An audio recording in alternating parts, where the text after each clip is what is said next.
Fourth views, चौथा विचार, बाकी ठीक। क्या आपको यह पता है कि भगवान श्री कृष्ण जिन्हें कहा जाता है उनके नाना कौन थे और उन्होंने नाना की हत्या क्यों की?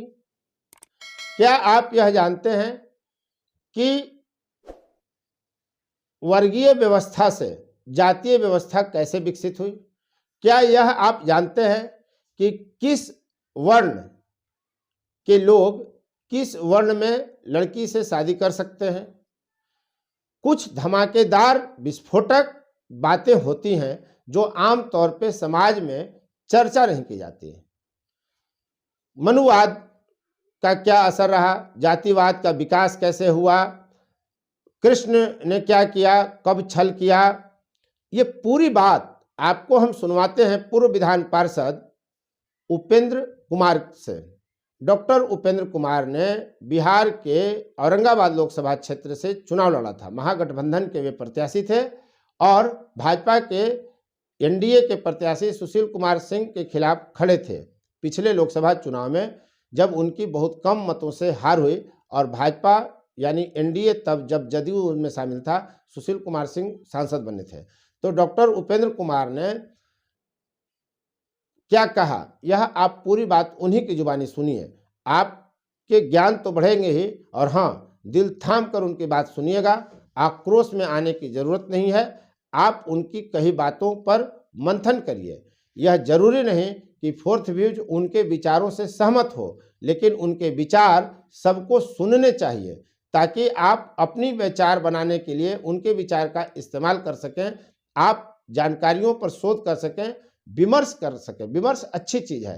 तो आपने यदि अब तक इस चैनल को सब्सक्राइब नहीं किया है तो इस चैनल को सब्सक्राइब कर लें, शेयर लाइक कमेंट जरूर करें और हाँ, बेल आइकन दबाएं ताकि आपके पसंद का वीडियो सबसे पहले आपकी मुट्ठी में पहुंचे। तो अब आप सुनिए कि पूर्व विधान पार्षद डॉक्टर उपेंद्र कुमार क्या क्या कह रहे हैं। जो 4 वर्ण थे, इसका निर्धारण कहां से होता था? इसका निर्धारण गुरुकुल में होता था, वैदिक काल में।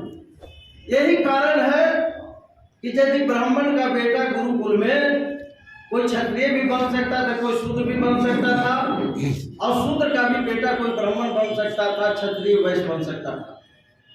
बाद के दिनों में जो कर्मणा व्यवस्था थी वो जन्मना हो गई और फिर ये जो वर्ण की जो व्यवस्था 4 वर्ण था, तो उसमें शादी के लिए मनुस्मृति आप देखेंगे तो शादी के लिए भी नियम निर्धारित किया गया।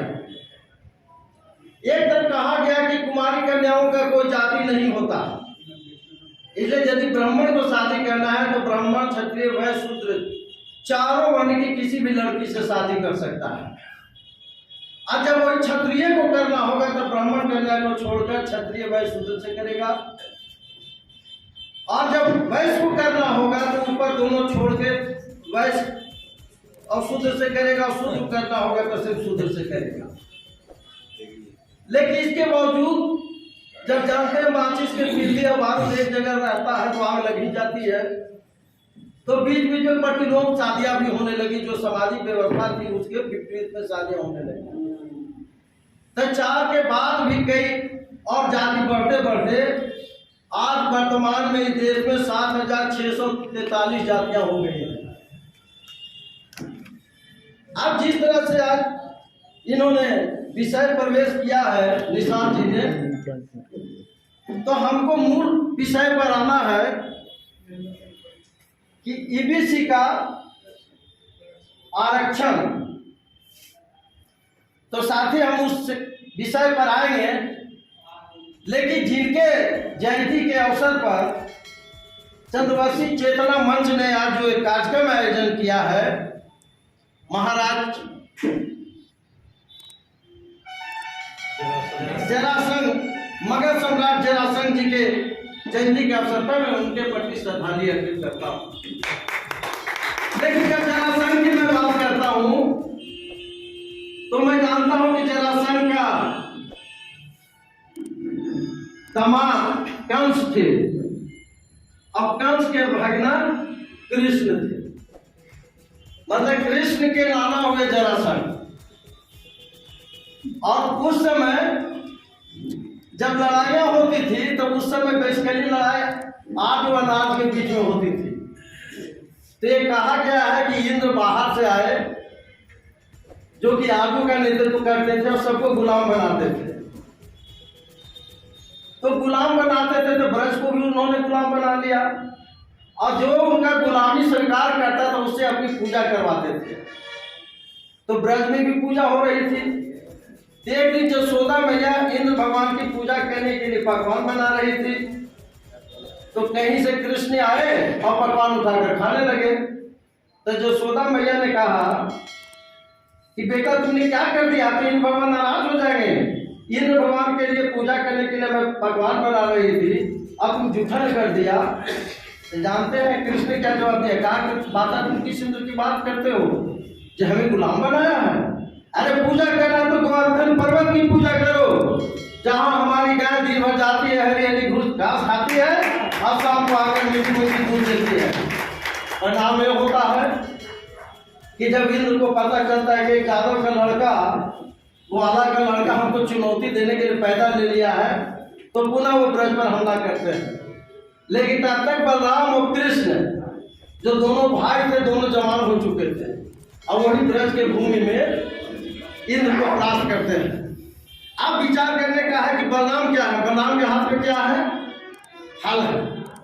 अब कृष्ण है गाय को चराते हैं, मतलब एक किसान का है प्रतीक, मतलब कुशवाहा समाज का प्रतीक है बलराम और कृष्ण है यादव का प्रतीक।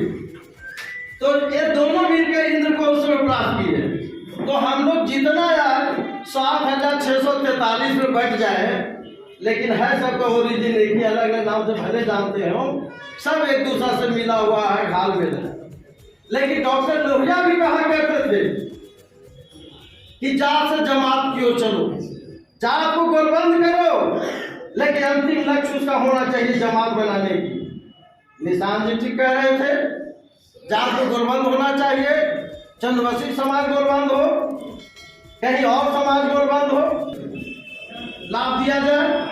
और आपको जानकारी होनी चाहिए कि जो पिछड़ा का जो परिभाषा है, पिछड़ा में आर्थिक नहीं है, सामाजिक और शैक्षणिक दृष्टि से जो पिछड़ा है वही पिछड़ा माना गया। अब देखा गया है कि जो सामाजिक दृष्टि से और शैक्षणिक दृष्टि से जो पिछड़ा है वही आर्थिक दृष्टि से भी पिछड़ा है। तो आधार बनाया गया है पिछड़ा वर्ग के लिए बस यही दोनों, सामाजिक दृष्टि से पिछड़ा और शैक्षिक दृष्टि से पिछड़ा, आर्थिक कुछ नहीं है। संविधान में यही व्यवस्था है। लेकिन चालू लोग तो बैठते नहीं है। एक बार का एक घटना छोटी सी, रामास्वामी नायकर पेरियार बीमार थे, हॉस्पिटल में भर्ती थे। तो डॉक्टर अम्बेडकर साहब मिलने के लिए गए, उनका हाल चाल पूछने के लिए।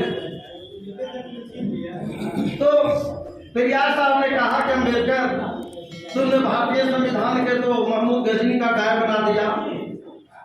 तो महमूद गजनी का गाय का मतलब यही है कि महमूद गजनी कई बार सोमनाथ मंदिर पर हमला किया, हर बार वो हार जाता था। तब सेकेंड लाइन का पुजारी से संपर्क किया और कहा कि भाई इस मंदिर को जीतने का कोई उपाय बताओ, जीत जाएंगे तो तुमको इस मंदिर का हेड पुजारी बना देंगे। और जो सेकेंड लाइन का पुजारी था लालच में बता दिया कि भारत के लोगों को गाय के प्रति असीम श्रद्धा है, इसलिए तुम अपने सेना के आगे गाय को रखो। और तब उधर से तीर धनुष में, तो तीर धनुष का जमाना था, उधर से तीर धनुष नहीं लगेगा, नहीं चलाएगा कि गाय माता मर जाएगी और तुम आराम से लूटोगे। तैयार में महमूद गजनी वही बता किया कि अपने सेना के आगे गाय को रख लिया। अब हमें से भाई जो क्षत्रिय लोग थे कैसे तीर चलावे, गाय माता मर जाएगी, और आराम से सोमनाथ मंदिर को उसने लूटने का काम किया। तो भारतीय संविधान को कहा पेरियार साहब ने कि तुमने वैसा ही बना दिया। इस संविधान में ऐसा तुम छिद्र छोड़ दिया है कि संविधान के आड़ में जो तुम्हारा सामाजिक न्याय के विरोधी शक्तियां हैं बहुत सारा काम करने में सफल हो जाएंगे। उन्होंने कहा कि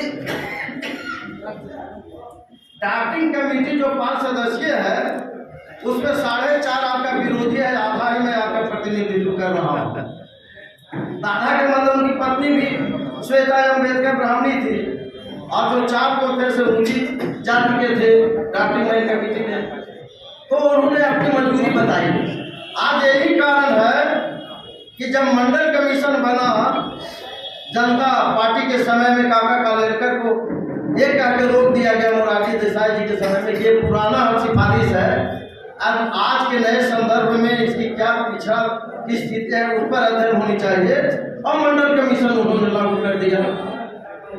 तो मंडल कमीशन ने जो रिपोर्ट जारी किया वो कहा कि पिछड़ों ओबीसी की आबादी 52% है, लेकिन संविधान में 50% से आरक्षण एक्सिट नहीं करना चाहिए, इसलिए 50% के अंदर रखने के लिए ओबीसी को 52% रहते हुए भी 27% रिजर्वेशन देना है। तो 27% दिया गया, वही संविधान में हवाला दे करके जो आशंका पेरियार साहब ने अम्बेडकर के सामने व्यक्त किया था।